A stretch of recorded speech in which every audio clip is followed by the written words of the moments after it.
السلام عليكم. اليوم إن شاء الله في مطبخ نصرة غادي نحضروا حلويات رمضان. هي زلبية البنان، ونبداو بالمقادير. بسم الله. كما راكم تشوفون نديروا في الكاسرونه 2 كيسان تاع ماء، نزيدوا لهم 4 كاس تاع زيت، نضيفوا المغرف تاع الحسل،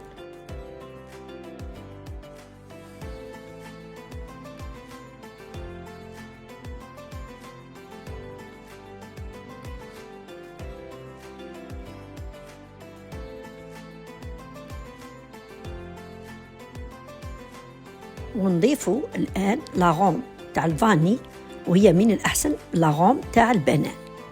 أنا ما كانش عندي إذا درت الفاني، ونخلطه ونمزوه كامل ونديروه فوق النار حتى يغلي. الآن نديروا 2 كيسان تاع فرينة حوالي 260 غرام،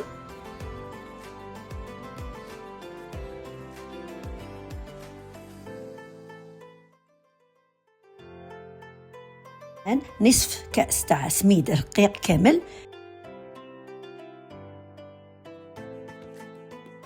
ونضيفوا نص مغرف تاع قهوة تاع ملح أيضا، ونضيفوا 4 مغرف تاع قرفة بطبيعة الحال، ونمزجوا كامل كل شيء في رحبة.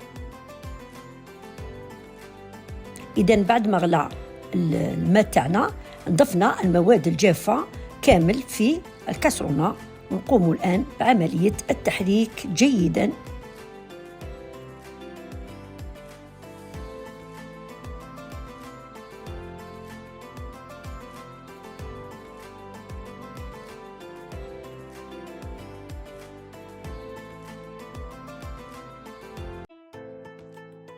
إذن من بعد اللي رانا مزجنا مليح، وماذا بكم تكونوا سريعين باش لاباط تاعكم تقعد سخونه. الآن شكلناها على كتلة واحدة، نقسموها على 3 أجزاء. بطبيعة الحال الأجزاء اللي بقاو لنا نديروهم في البابي باش يقعدوا سخونين، ونحكموا الجزء اللي غادي نخدموا به ونشكلوه.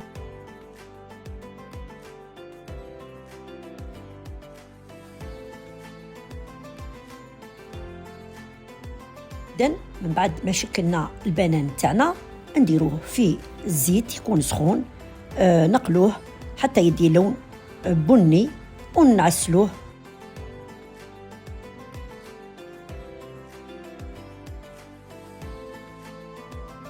إذن كان هذا هو الشكل الأخير تاع البنان اللي أنا وجدناه. إن شاء الله تجربوه، وصفة رائعة وسهلة وناجحة 100%، وحتى نتلاقاو في وصفات أخرى في هذا شهر رمضان الكريم.